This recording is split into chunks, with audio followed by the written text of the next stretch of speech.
9 कषाय देखते हैं संक्षेप में। हास्य कषाय, तो जिसके उदय से हास्य प्रकट होता है, हंसना होता है, प्रसन्नता सी दिखाई देती है, उसको बोलते हैं हास्य कषाय। तो हंसना तो अच्छी बात है। अच्छी बात है कि बुरी बात है? हाँ तो बोलो, हंसना अच्छी बात है। हाँ ना? क्यों बुरी बात क्यों है? कषाय, ये तो आप कह रहे हो, लेकिन वो बुरी क्यों है? ये तो अपन ने पढ़ा, यहाँ पर शास्त्र में लिखी है, बट बुरी क्यों है? कारण बताना पड़ेगा आपको, रीजन क्या है। ऐसे नहीं समझ में आएगा। कोई हाथ खड़ा करे, 2 से पूछता हूं मैं, फिर हम आगे बढ़ते हैं। इनको दे दो नाटा जी को। हाँ, वो माइक नहीं चल रहा उनका।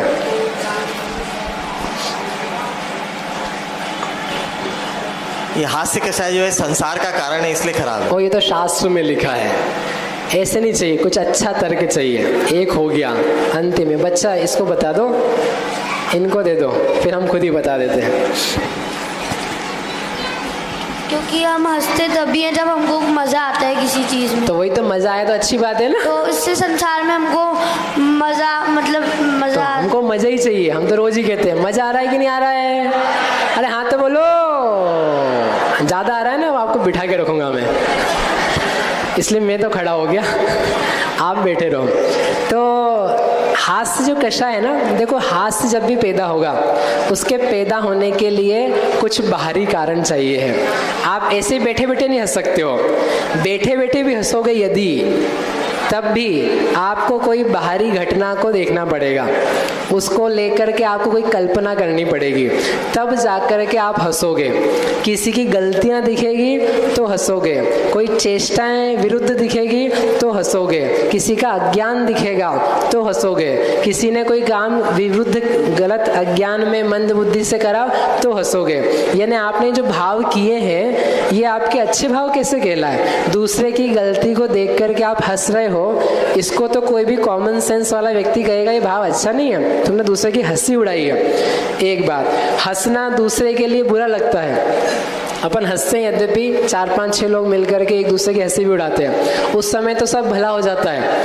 लेकिन वही चीजें 1 साल, 2 साल, 5 साल, 10 साल, उन चीजों को लेकर के उन व्यक्तियों को बुरा लगता है। यदि अभी तो अपने मित्रता के संबंध है, अभी तो आप हम सब मिलके हंस रहे हैं, लेकिन आपकी हमसे कल से बुराई हो जाए तो उन्हीं बातों को याद करके व्यक्ति कहता है अच्छा वो हमारी हंसी उड़ा रहे थे, हमें बुरा कह रहे थे, हमारे के सामने ही हमें उन्होंने अज्ञानी कहा था। उन बातों को लेकर के उसकी कषाय पैदा हो जाती है। इसलिए वो जो आपका हास्य है वो अभी सुखद दिख रहा है, लेकिन कालांतर में वही दुख का कारण बन जाता है, बेर का कारण बन जाता है। उसके लिए बाहरी चीज की, पराधीनता की आवश्यकता है, तब जाकर के हास्य पैदा होता है। इन कारणों से, परतंत्रता के कारण से और अज्ञान के कारण से इस कषाय को कषाय बोला जाता है। इसलिए हंसना ये भला नहीं है। जैसे रोना भला नहीं है, वैसे हंसना भी भला नहीं है। आप कह सकते हो भैया आप ही हंस रहे हो, हमको ही बोल रहे हो हंसने का। हमने नहीं बोला हंसने का, आप ऐसे ही हंस रहे हो। हंसना होता ही अलग बात है, हाथ से मुस्कुराहट आती वो अलग बात है, लेकिन उसको हम दोष भी ना माने तब तो हम मोह में चले जाते हैं। गलती को गलती स्वीकारा तब तक आपका ज्ञान ठीक है, और गलती को गलती ना मान करके उसके ऊपर आप बैठ जाओ कि नहीं ये कोई गलत बात नहीं है, तब तो क्या अर्थ निकला उसका कि उसके बारे में आपको अज्ञान भी है, मोह का परिणाम है। अब मिटा नहीं सकते उसको, अब आप उसको सहेज करके रखोगे। अपन लोग तो इतने बुद्धिमान हैं कि हंसने के लिए बैठ जाते हैं। कहाँ पर लॉफ्टर शो, मनोरंजन के कार्यक्रम, क्या चाहिए अपने को? हंसने को चाहिए। क्या होता है उससे? हमारा जो दिमाग है वो क्या हो जाता है? फ्रेश हो जाता है। डिप्रेशन क्या हो जाता है? दूर हो जाता है। वो टीवी देखने से डिप्रेशन दूर होता है। कि डिप्रेशन उल्टा आता है, जितना देखोगे उसमें निंदाओं की चर्चा आती रहती है। जितने हास्य कार्यक्रम हैं, एक आध बार मैंने देखा थोड़ी देर के लिए, आधे घंटे बैठा मैं, और मैंने ये समझ में आया, हंसी तो एक बार भी नहीं आई।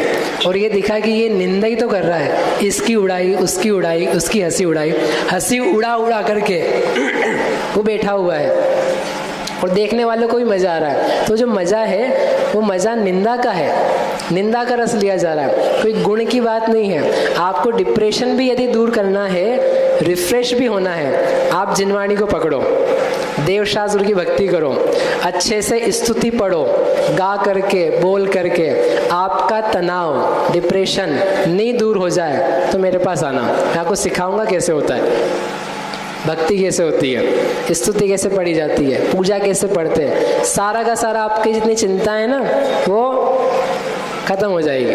और ये टीवी फीवी आपने लगा रखी है, उससे नहीं खत्म होने वाली है। इसलिए ये जो कषाय है ये वास्तव में कषाय ही है, ये दुखद है। हंसता हुआ भी दिख रहा है तो अंतरंग में अज्ञान और आकुलता तो छाई ही है। दूसरी कषाय है, ये जितने ना ये कर्म है, यानी जिसके उदय से हास्य प्रकट होता है उसे कहेंगे हास्य नो कषाय कर्म। हास्य का परिणाम किस में होगा? कर्म में होगा कि जीव में होगा? जीव में होगा। तो जीव का परिणाम जीव में, और उसके होने के लिए जो निमित्त कारण है उसे क्या कहेंगे?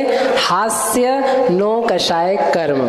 दूसरा, जिसके उदय में उत्सुकता होती है, प्रीति होती है, सुहावना लगता है कोई पदार्थ, कोई घटना, कोई क्षेत्र, कोई वस्तु, कोई लोग, उसको बोलते हैं रति नो कषाय।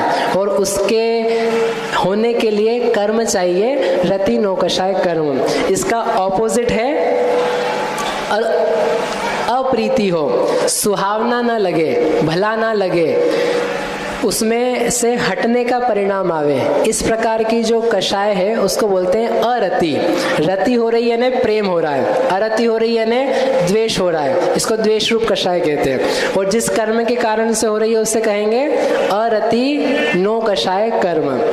इष्ट का वियोग हो, अनिष्ट का संयोग हो तो ऐसा होने पर दुख होता है, शोक होता है। किसी के घर में कोई गुजर जाए तो उसको रोना होता है, तो वो जो होता है परिणाम उसको बोलते हैं शोक। और शोक होता है जिस कर्म के निमित्त से होता है उसे बोलेंगे नो कषाय शोक नाम का कर्म। जब जब अरति होगी तो साथ में शोक नियम से होगा ही होगा, जब जब हास्य होगा तो उसके साथ में रति नियम से होगी। इन दोनों का जोड़ा है, रति और हास्य साथ में ही चलेंगे, बंध में भी और उदय में भी। बंध भी दोनों का साथ में होता है। और यदि उदय आ रहा है तो ऐसा कभी नहीं होगा कि रति का उदय आ रहा है साथ में किसका उदय है? शोक का उदय आ रहा है। अरति का उदय है साथ में किसका उदय है? हास्य का उदय है। ऐसा मिसमैच कभी भी नहीं पाया जाता है। यदि रति का उदय होगा किसी जीव के तो नियम से हास्य भी होगा। हंस रहा है कोई, हंस रहा है यानी हास्य का भाव आ रहा है जीव में, तो उसके साथ में रति भी किसी न किसी क्षेत्र आदि में पाई जाएगी। ऐसे दोनों का समझ लेना। फिर है भय और जुगुप्सा। भय समझ में आता है आपको, डर लगना, तो वो उद्वेग हो, डर लगे, भय लगे, जिस कर्म से होता है उससे कहते हैं भय नो कषाय कर्म। आगे जुगुप्सा। जुगुप्सा में दो तीन चीजें हैं। अपने दोषों को ढाकना, दूसरे की निंदा करना, दूसरे के दोषों को प्रकट करना, इस प्रकार का भाव जहाँ जिससे पाया जाता है वह कहलाती है जुगुप्सा कर्म। ये इसका आध्यात्मिक अर्थ है जो सलवार सिद्धि में दिया है। इसी के साथ में एक और अर्थ दिया है कि जिसके कारण से वस्तुओं में ग्लानि होती है, घृणा होती है, उनको बिल्कुल दूर हटने का परिणाम होता है। इसको बोलते हैं ना हेट, आई हेट। बच्चे बोले थे कभी कभी मम्मी से, पापा से, क्या बोले थे? या तो आई लव यू बोल लेते हैं या फिर आई हेट यू, मुझे आप पसंद नहीं हो क्योंकि आपने मुझे आज पोहे बना करके नहीं दिए, आप मुझे घुमाने के लिए गार्डन। तो इतनी सी देर में क्या आ जाती है? घृणा आ जाती है। आती बाती कुछ नहीं, उसको पता ही नहीं घृणा क्या होती है। वो तो उसने सीख लिया किसी को देखते हुए। इसने बोला अच्छा लगे तो लव यू बोल देना मम्मी को, और बुरा लगे तो क्या बोल देना? I hate you. उसको कुछ भाव भाषण नहीं है, उसको बस अच्छा बुरा पता है। लेकिन वो जो हेट होती ना, घृणा का परिणाम, बिल्कुल देखना ही नहीं हमको, सुहावना नहीं लगता, तो वो जो परिणाम पैदा हुआ है वह परिणाम के लिए उत्तरदायी एक कषाय कर्म भी है, उससे कहते हैं नो कषाय जुगुप्सा नाम की। और जो दूसरों की निंदा की जाती है, दूसरों के दोष देखे जाते हैं, उसके लिए भी एक कर्म है, वो भी जुगुप्सा नाम का ही कहलाता है। इस प्रकार से ये 6 हुए। अंतिम 3 है, उन 3 का नाम है वेद कर्म। स्त्री वेद, पुरुष वेद और नपुंसक वेद, ये 3 वेद हैं। इन 3 वेदों का काम क्या है? जो काम का, कामुकता का, लस्ट का परिणाम पैदा होता है स्त्री पुरुषों में, नपुंसकों में, चारों गतियों के भीतर, तो वो जो परिणाम कामुकता का, लस्ट का पैदा हुआ, उसमें ये कर्म काम करता है। स्त्री है तो स्त्री संबंधी भावों को प्राप्त होती है, पुरुष है तो वो पुरुष संबंधी भावों को प्राप्त होता है, और जो नपुंसक है वह दोनों प्रकार के भावों को प्राप्त होता है, मिश्र। इस प्रकार की जो जीव के परिणामों की स्थिति है, उसके लिए जो कर्म काम करता है उसको वेद कर्म कहा जाता है। स्त्री संबंधी भाव का अर्थ क्या है? पुरुष, मोटा मोटा ये कहा जाता है कि जो पुरुष संबंधी, पुरुष के भोग करने का भाव है, उसको बोलते हैं स्त्री वेद कर्म। और जो पुरुष है उसको स्त्री के साथ भोग का परिणाम है, तो उस परिणाम को बोलते हैं पुरुष वेद कर्म। तो ये भोग की तरफ से लगाया जाता है। लेकिन कहीं कहीं भोग के परिणाम नहीं भी हैं, फिर भी वहाँ वेद कर्म पाया जाता है। जैसे 1 इंद्रिय है, 2 इंद्रिय है, 3 इंद्रिय है, 4 इंद्रिय है, ये सारे के सारे सब ही क्या होते हैं? नपुंसक। और नपुंसक होते हुए इनके स्त्री पुरुष का कोई ज्ञान भी नहीं है, लेकिन फिर भी अंतरंग में एक वासना है दूसरों से लिपटने की, भोग की, तो वह कोई स्त्री पुरुष से रिलेट नहीं करती है, वो उसका भोग का एक परिणाम व्यक्त पाया ही जाता है। तो वह इसलिए यहाँ पर परिभाषा में लिखा है नपुंसक संबंधी भावों को प्राप्त होवे, मुझे पर वस्तुओं का स्पर्श होवे, आलिंगन होवे, मिले, उनका भोग हो, ऐसा जो कोई भाव है उसका नाम है नपुंसक वेद।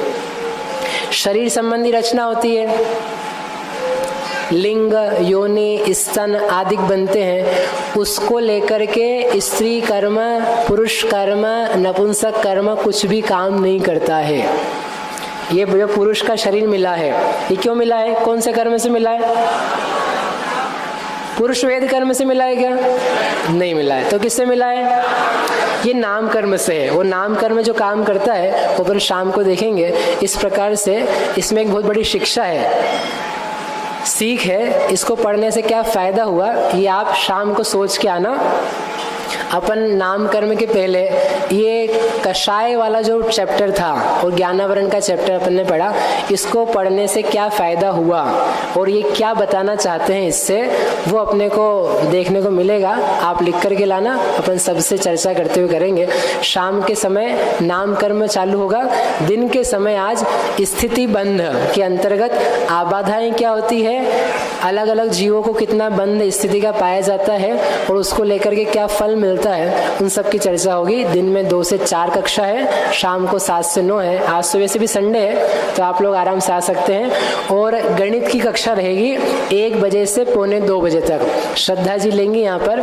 तो जिन लोगों ने नहीं पढ़ा हुआ है या पढ़ा हुआ भी है, रिवीजन करना चाहते हैं, तो आप आए। तो ये जो असंख्यात आदि शब्द हैं उनकी भाव भाषा आपको अच्छे से होगी।